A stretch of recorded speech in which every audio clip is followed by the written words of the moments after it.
brillante siempre, José María Pou.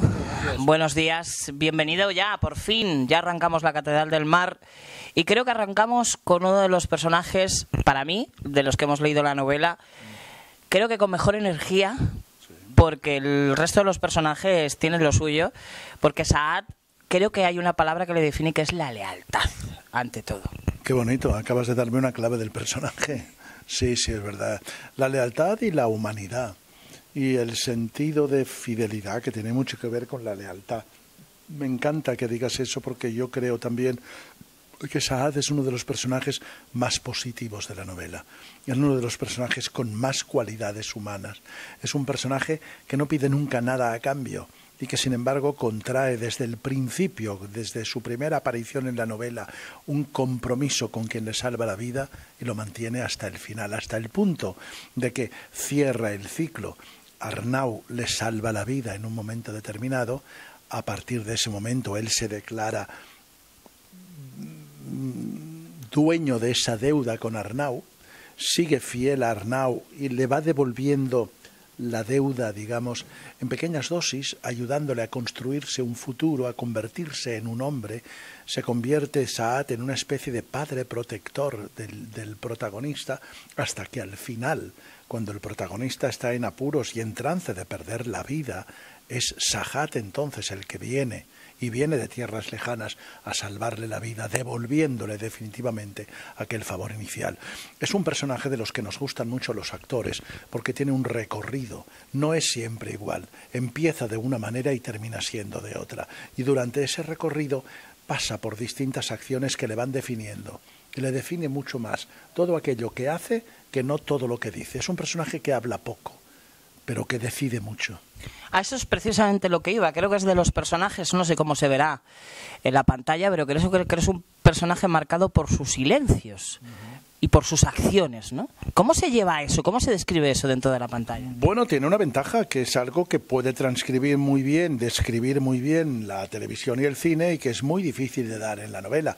Es un personaje que está siempre... Él se reparte, quizá por esa condición suya de esclavo en un principio, que luego ya es liberado, pero se reparte un sitio que siempre es el segundo plano.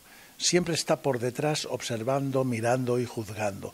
Y yo creo que el espectador va a ver a través de la mirada de Saad, no sé cómo piensa hacerlo, pero tengo la confianza de que Jordi Frades, que es un gran director, lo va a hacer de la mejor manera posible. El espectador va a ver a través de la mirada de Saad lo que está bien y lo que está mal de determinadas acciones. Hay momentos determinados donde Saad necesita únicamente, desde un segundo plano, cruzar una mirada con Arnau y simplemente con la forma en que le está mirando, Arnau sabe ya cómo debe proceder.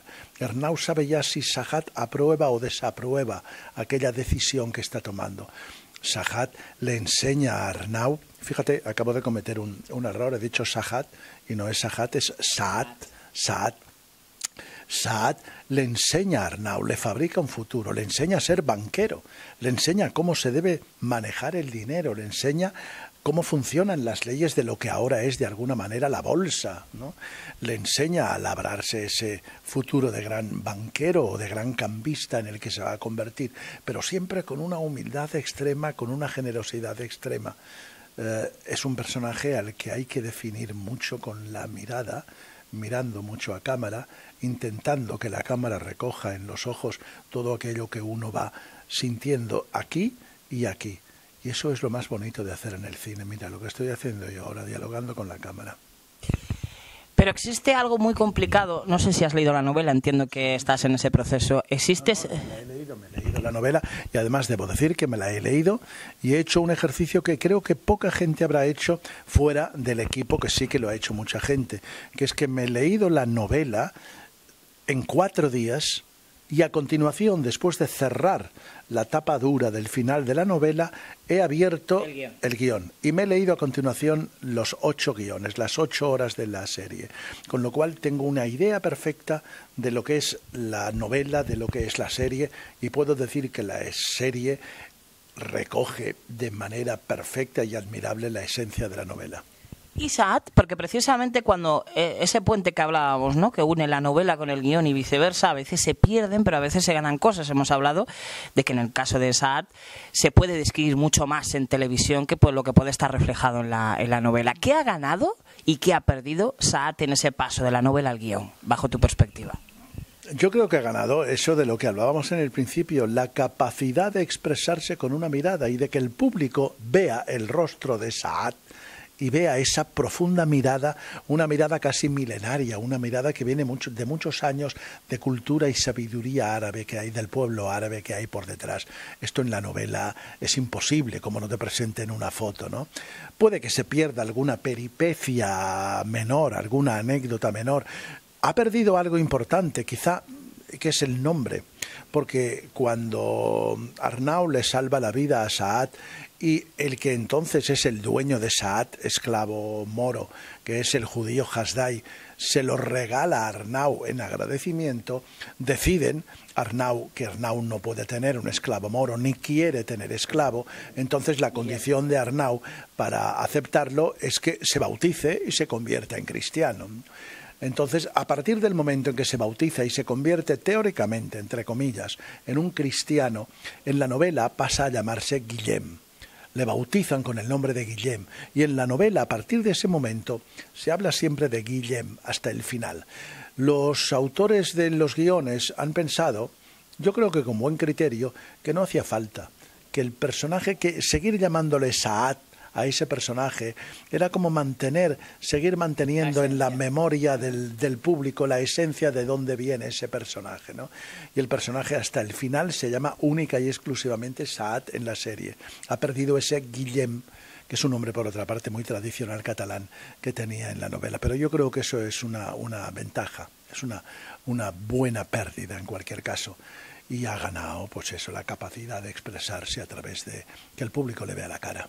Ya para ir terminando, estamos recogiendo un ejercicio muy complicado, ¿no? Porque estamos pidiendo a los actores que intenten, con una frase de la novela o del guión, con una palabra, definir cómo es el personaje. Silvia nos hablaba de una frase maravillosa, ¿no?, de que pagarás por lo que has hecho. Ginés nos decía la venganza, o la ambición, mejor dicho. Eva y Críspulo nos decían: tú no perteneces a nuestra familia y haremos todo lo posible porque así sea. En el caso de Saad, ¿cuál es esa frase, cuál es esa palabra que lo define? Me pillas en un mal momento porque no tengo memorizado absolutamente todo el guión. Debo decir que Saad es un hombre de muy pocas palabras. Hemos hablado de la mirada de Saad, de muy pocas palabras, pero en cualquier caso, quizá hay un momento determinado cuando al final Saad viene a salvarle la vida, a hacer una gestión ante las autoridades para salvarle la vida a Arnau, cuando Arnau dice: no, por favor, le dice Saad, no hace falta que hagas eso, déjame que yo podré por mis medios. Saad le dice: en una ocasión me diste la libertad y yo no quise aceptarla porque prefería seguir siendo tu esclavo a tu lado. Ahora que soy libre, elijo salvarte a ti la vida. Ahora que soy libre, tengo capacidad de elección.